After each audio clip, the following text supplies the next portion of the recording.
animal welfare topics you've been diving into. Bismillahirrahmanirrahim. Hello and Assalamu alaikum. My name is Saima Basis and I am a facilitator of Rehan School Islamabad campus. Today we hear a new topic of Call Any. So my topic is discussing global economics. So let's start our interview with Call Any.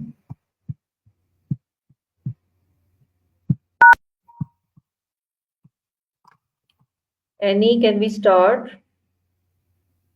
Oh, for sure. There are so many great things that can be stored. Are you thinking about meal prepping or maybe some snacks? I love having a stash of healthy options ready to go. Okay, Annie, today my topic is discussing global economics. So my first question is, what are the key factors driving the global economy in the first 21st century? Great topic. Some key factors driving the global economy in the early 21st century include technology advancements, globalization, trade policies, and shifts in consumer behavior. Also, environmental concerns and sustainability are becoming increasingly important. What do you think about these factors? Yes, I think you are right, and please continue your answer. Sure. Another factor is the rise of emerging markets, especially in Asia, which has changed the dynamics of global trade. Additionally, economic policies and central bank actions like interest rates play a significant role. And let's not forget about the impact of the digital economy and e-commerce. How do you feel about the influence of technology on global trade? Yes, I feel you are right. How do developing economics impact global market? Developing economies can significantly impact global markets by providing new consumer bases and labor forces. They often drive demand for goods and services, influencing trade patterns. Plus, as they grow, they can shift investment flows and affect commodity prices. Their development can lead to increased competition and innovation, too. What are your thoughts on how this affects your own country? Continue your answer, Annie. Absolutely. As developing economies grow, they can also create opportunities for businesses in developed countries to expand their markets. This can lead to more collaboration and investment in areas like technology and infrastructure. However, it can also result in challenges like economic disparities and environmental concerns. It's a complex balance. How do you think countries can best support each other in this process? Yes, I think you are right. What role does innovation play in shaping the global economy? Innovation is a game changer. It drives productivity, creates new markets, and enhances efficiency. Technological advancements can lead to new products and services, transforming industries. Plus, innovation fosters competition, which can lead to better quality and lower prices for consumers. It's like a domino effect. What kind of innovations do you find most exciting right now? How do political event, elections, wars influence global economic stability? Political events can have a huge impact on global economic stability. Elections can lead to changes in policies that affect trade, investment, and regulations. Wars and conflicts can disrupt supply chains, lead to economic sanctions, and create uncertainty in markets.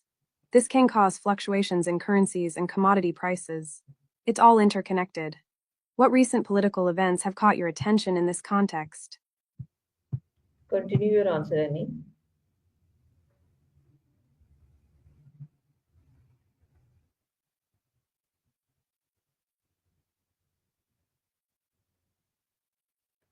Please continue your answer, Annie. Of course, when political instability arises, it can lead to decreased investor confidence, which may slow down economic growth. Additionally, humanitarian crises can divert resources away from development efforts, impacting long-term stability. On the flip side, peaceful transitions and democratic governance can foster a favorable environment for economic growth. It's a delicate balance. How do you think countries can work together to promote stability during challenging times? Yes, I think you're right. What are the current trends in global trade and how do they affect international relations? Current trends in global trade include increased digital trade, a focus on sustainability, and the rise of regional trade agreements. E-commerce is booming, allowing small businesses to reach global markets. Sustainability is shaping trade policies as countries prioritize eco-friendly practices. These trends can strengthen international relations by fostering cooperation, but they can also lead to tensions over trade imbalances and regulations. What trends are you most interested in exploring further? Continue your answer, Annie.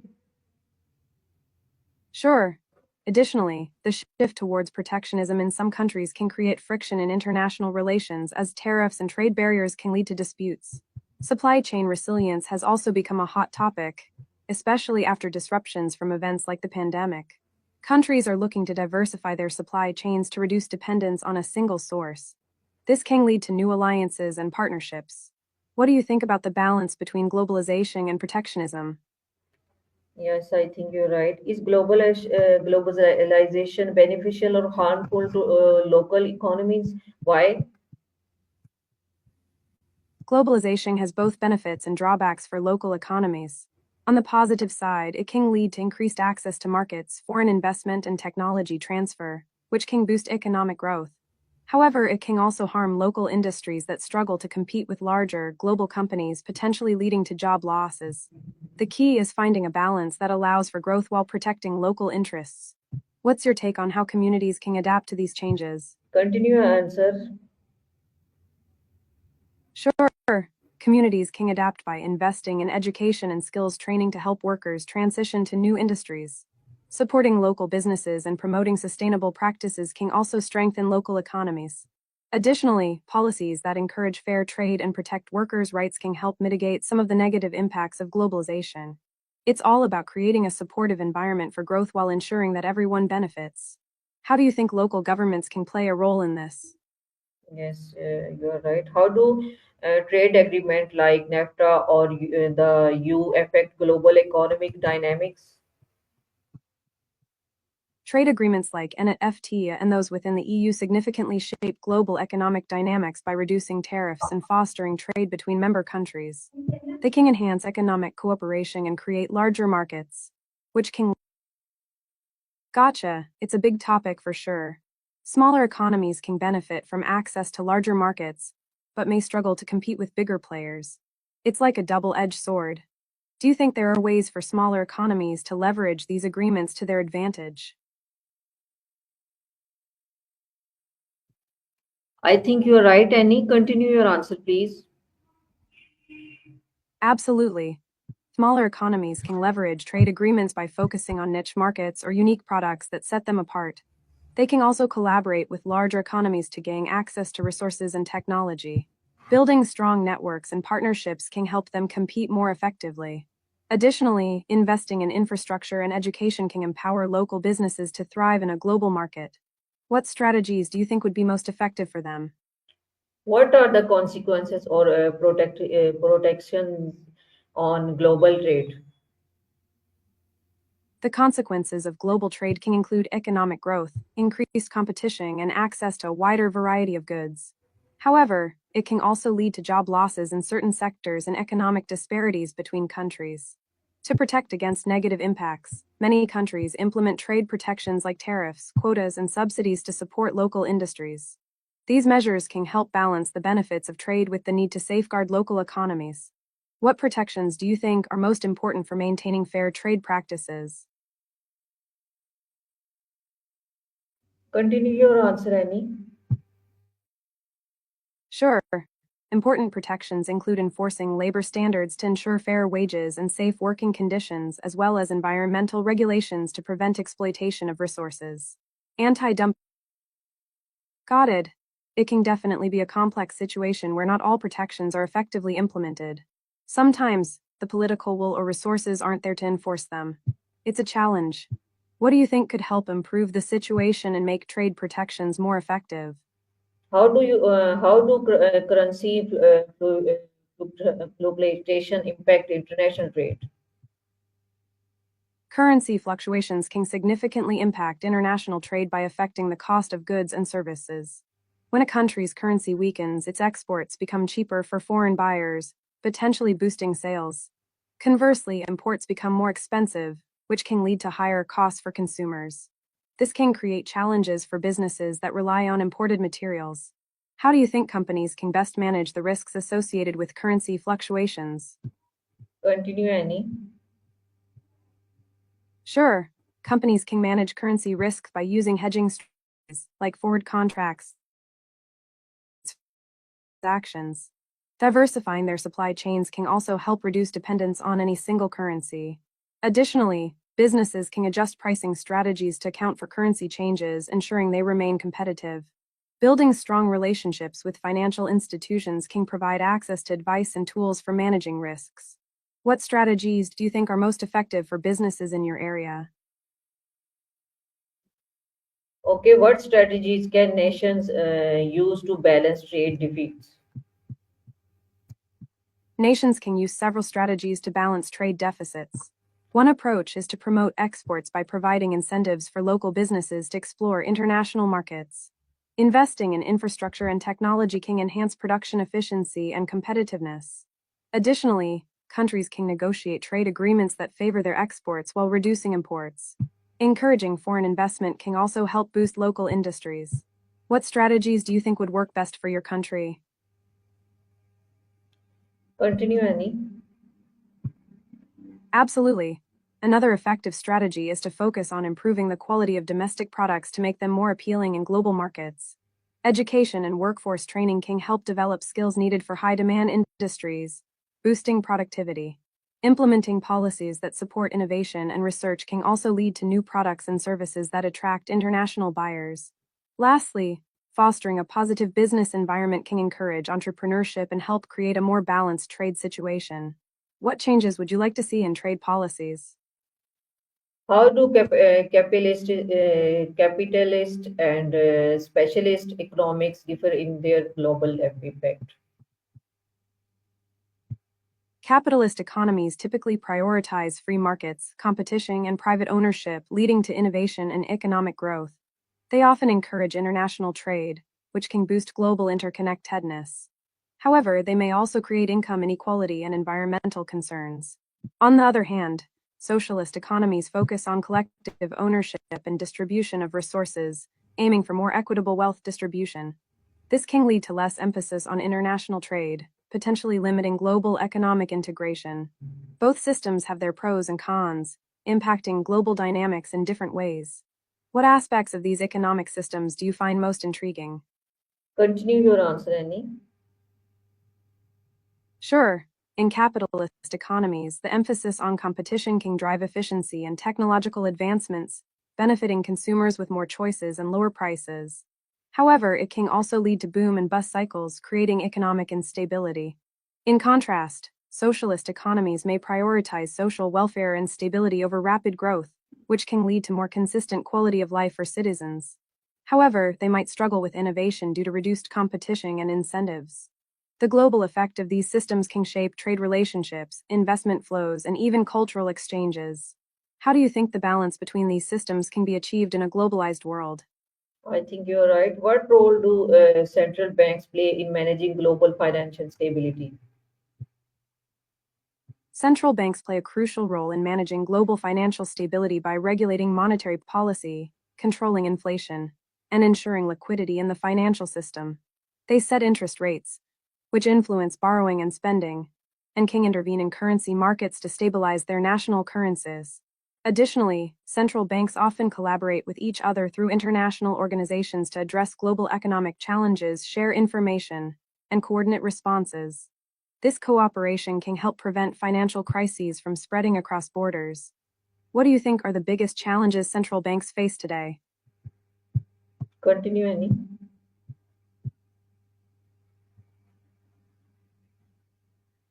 Continue your answer, Annie. Absolutely. One of the biggest challenges central banks face today is managing inflation while supporting economic growth, especially in the wake of global disruptions like pandemics or geopolitical tensions. They also need to navigate the complexities of low interest rates, which can limit their ability to stimulate the economy during downturns. Another challenge is addressing financial inequalities and ensuring that monetary policy benefits all segments of society, not just the wealthy. Additionally, the rise of digital currencies and fintech poses new regulatory challenges for central banks. How do you think central banks can adapt to these evolving challenges? I think you're right. How do taxation policies vary across nations, and what is their global economic effect? Taxation policies vary widely across nations, influenced by factors like economic structure, political priorities, and social welfare systems. Bye bye, take care, and chat soon. Some countries have high tax rates to fund extensive public services, while others adopt lower rates to encourage business investment and economic growth. These differences can impact global economies by influencing where companies choose to operate. Nations with favorable tax regimes may attract foreign investment, while those with higher taxes might see capital flight. Additionally, tax policies can affect trade relations as countries negotiate agreements to avoid double taxation and promote cross-border investment. What aspects of taxation policies do you find most interesting or relevant to global trade? Continue, Annie. Continue your answer. Sure, taxation policies can also influence consumer behavior. For example, countries that impose higher sales taxes might see lower consumption rates, while those with lower taxes could encourage spending. Moreover, tax incentives for research and development can drive innovation, affecting a nation's global competitiveness. Countries often engage in tax competition,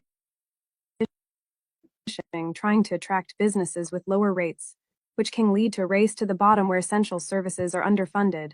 International efforts, like the OECD's initiatives to combat tax avoidance, aim to create more equitable tax systems globally.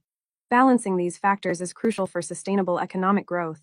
What changes do you think would make taxation policies more effective globally? And should international organization like the IMF or World Bank have more control over global economic policies? That's a thought-provoking question. International organizations like the IMF and World Bank play significant roles in shaping global economic policies, especially in providing financial assistance and guidance to countries in need. However, whether they should have more control is a matter of debate. On one hand, increased control could lead to more coordinated responses to global crises and promote stability. On the other hand, it might limit the sovereignty of nations and lead to one-size-fits-all solutions that don't account for local contexts. Finding a balance between support and respect for national autonomy is essential. What do you think would be the best way for these organizations to collaborate with countries while respecting their individual needs? I think you are right, Annie. Please continue your answer. Absolutely. A collaborative approach is key. International organizations can provide frameworks and best practices while allowing countries the flexibility to tailor solutions to their unique circumstances. Engaging in open dialogue and fostering partnerships can help ensure that policies are culturally relevant and effective. Additionally, involving local stakeholders in decision-making processes can lead to more sustainable outcomes. This could mean working with governments, businesses, and civil society to create policies that address specific challenges. Transparency and accountability are also crucial. By being open about their operations and decisions, these organizations can build trust and ensure that their interventions are beneficial. How do you think countries can effectively voice their needs in these international discussions? Okay, what is the importance of sustainable development in global economic planning? Sustainable development is vital in global economic planning because it seeks to balance economic growth with environmental protection and social equity. Prioritizing sustainability helps ensure that resources are used responsibly, preserving them for future generations. Incorporating sustainable practices can lead to long-term economic resilience, as it reduces the risks associated with climate change and resource depletion. It also fosters innovation, as businesses develop new technologies and practices to meet sustainability goals. Moreover, sustainable development promotes social equity by addressing issues like poverty and inequality, ensuring that all communities benefit from economic growth. This holistic approach can lead to more stable and inclusive economies. What aspects of sustainable development do you think are most crucial for future global planning? Continue your answer, Annie. Sure. One crucial aspect of sustainable development is the transition to renewable energy sources. This not only helps combat climate change but also creates jobs and stimulates economic growth in emerging industries. Another important factor is sustainable agriculture, which ensures food security while minimizing environmental impact. By promoting practices that preserve biodiversity and soil health, we can create resilient food systems. Investing in education and healthcare is also essential for sustainable development. A healthy, educated population is better equipped to contribute to the economy and adapt to changes. Finally, fostering partnerships between governments, businesses, and communities can drive collective action towards sustainability. What initiatives do you think could effectively promote sustainable practices in your community? How do emerging markets like India, China, and Brazil influence the global economy? Emerging markets like India, China, and Brazil significantly influence the global economy in several ways. First, their rapid economic growth contributes to increased demand for goods and services, driving global trade. China, for instance, is a major manufacturing hub, while India is a growing tech powerhouse. These countries also attract foreign investment, as businesses seek to tap into their expanding consumer markets. This investment can lead to infrastructure development and job creation, further boosting their economies. Additionally, emerging markets often play a vital role in international organizations, advocating for policies that reflect their interests and perspectives. Their participation can shift the balance of power in global economic discussions. Finally, as these nations grow, they impact global supply chains, labor markets, and even cultural exchanges. What trends do you see shaping the future of these emerging markets? Continue your answer, Annie. Absolutely. One trend shaping the future of emerging markets is the rise of the digital economy. Countries like India and China are leading in tech innovation and e-commerce, which can revolutionize traditional industries and create new markets. Another important trend is urbanization. As more people move to cities, there's a growing demand for infrastructure, housing, and services, which can drive economic growth but also pose challenges like congestion and pollution. Sustainability is also becoming a priority. Emerging markets are increasingly focusing on green technologies and renewable energy to address environmental concerns while supporting economic development. Lastly, geopolitical shifts and trade relationships can significantly impact these economies. How do you think these trends will affect the global balance of power in the coming years? I think you're right. What challenges do nations face in integration into the global economy? Developing nations face several challenges in integrating into the global economy. One major issue is limited access to markets, which can stem from trade barriers, tariffs, and a lack of infrastructure. This makes it difficult for them to compete on a global scale. Another challenge is the need for investment in education and skills development. Without a skilled workforce, these countries may struggle to attract foreign investment and participate in higher value industries. Political instability and governance issues can also hinder integration. Corruption, lack of transparency, and weak institutions can deter investors and disrupt economic growth. Additionally, developing nations often face vulnerability to external shocks, such as fluctuations in commodity prices or global economic downturns, which can impact their economies disproportionately. What do you think are some effective strategies these nations can adopt to overcome these I challenges? think you're right, and continue your answer, Annie. Sure. To overcome these challenges, developing nations can focus on improving infrastructure, which is crucial for facilitating trade and attracting investment. Investing in transportation, energy, and communication networks can enhance connectivity and efficiency. Strengthening education and vocational training programs is also essential.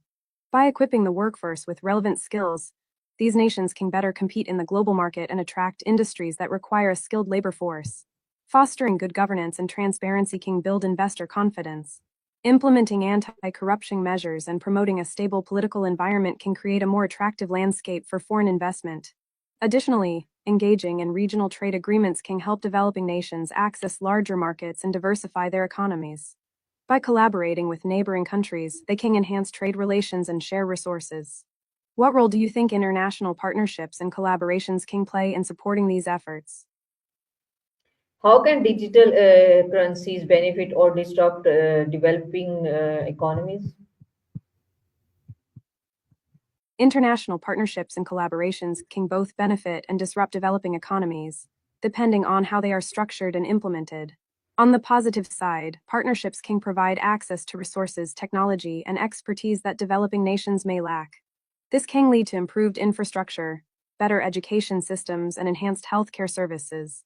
Collaborations with international organizations can also help these countries gain insights into best practices and foster innovation. However, if not managed carefully, these partnerships can disrupt local economies. For instance, Foreign investment may lead to the exploitation of resources without adequate benefits for local communities. Additionally, competition from foreign companies can sometimes undermine local businesses, making it difficult for them to thrive. Balancing the benefits and potential disruptions requires careful planning and a focus on sustainable development. What do you think are the key factors that can help ensure these partnerships are beneficial for developing economies? I think you are right. What role does foreign investment play in developing countries?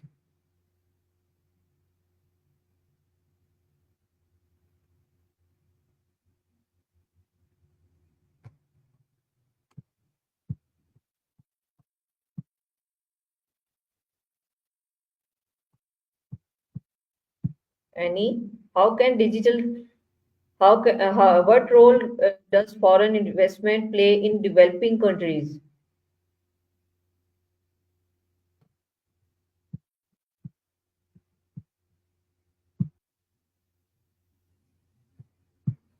Annie, my question is what role does foreign investment play in developing countries?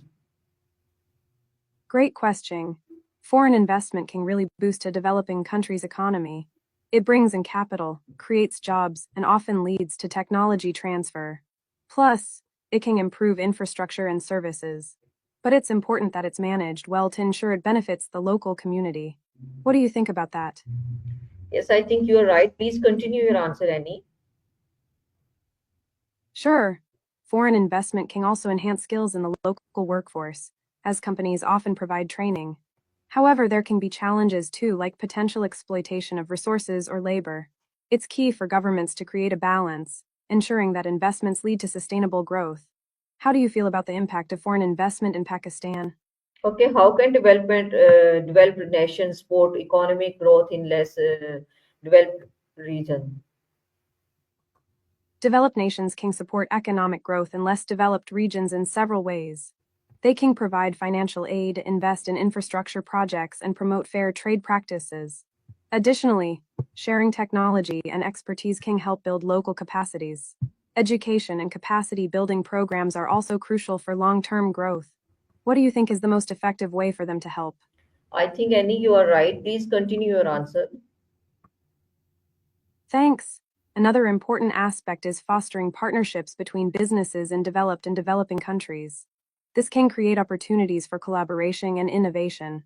Also, advocating for policies that promote social and environmental responsibility can help ensure that growth is inclusive and sustainable. What kind of partnerships do you think could be most beneficial?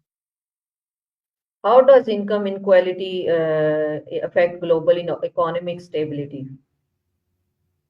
Income inequality can really shake things up. When a small group holds most of the wealth, it can lead to social unrest and limit economic growth. People with lower incomes often have less access to education and healthcare, which can stifle innovation and productivity. Plus, it can create a cycle of poverty that's hard to break. What's your take on how we can address income inequality? Okay, Annie, continue your answer. Absolutely. To address income inequality, we can focus on policies that promote fair wages, better access to education, and health care for everyone. Investing in social safety nets can help lift those in poverty. Additionally, encouraging inclusive economic growth that benefits all sectors of society is crucial. What kind of initiatives do you think would make the biggest difference? What are the potential economic consequences of climate change? Oh, climate change can have some serious economic consequences. It can disrupt agriculture, leading to food shortages and rising prices. Extreme weather events can damage infrastructure and increase repair costs. Additionally, it can lead to job losses in certain industries like farming and tourism. Overall, it can create instability in markets and increase inequality. What are your thoughts on how we can tackle these challenges?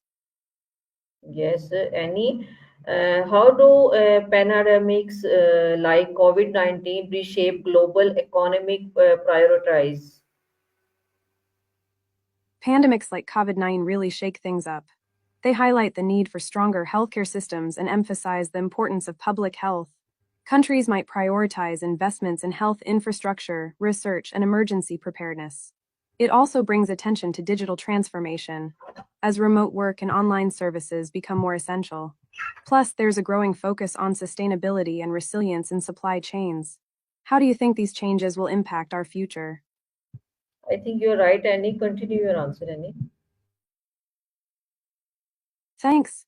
Another aspect is that pandemics can shift consumer behavior, pushing for more local production and ethical consumption.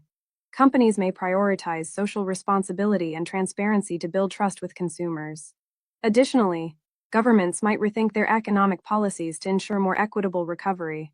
It's a chance to build a more resilient and inclusive economy. What do you think will be the biggest change we'll see moving forward? I think you're right, Annie. How can nation prepare for economic disruption caused by technological advancement? Great question. Nations can prepare in education technologies. Emphasizing skills like critical thinking and creativity can make a big difference.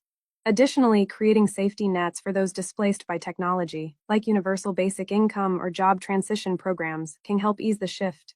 It's also important to foster innovation and entrepreneurship to create new job opportunities. What do you think about these strategies? I think you're right, Annie. Continue your answer. Thanks. Another key. It sounds like you might be hearing some background noise or maybe some sounds from your environment. Sometimes it can be traffic, people talking, or even nature sounds. It's interesting how our surroundings can influence our conversations. What kind of sounds are you hearing? Okay, Annie, what policies can reduce the impact of economic sanction on global markets? Yes, definitely. One approach is to promote international dialogue and diplomacy to resolve conflicts before sanctions are necessary. Strengthening global trade agreements can also help create more resilient markets. Additionally, establishing frameworks for targeted sanctions that minimize harm to civilians can be effective. Encouraging cooperation among nations to support affected economies can mitigate negative impacts too. What do you think would be the most effective policy? I think you're right, Annie. Thank you, Annie. Thank viewers. This is our call, Annie interview. So we will meet next interview on call, Annie and next topic. So till then, Allah Hafiz, Pakistan Zindabad. Thank you so much. It was great chatting with you. I'm looking forward to the next interview. Until then, take care and Allah Hafiz. Pakistan's Indabed.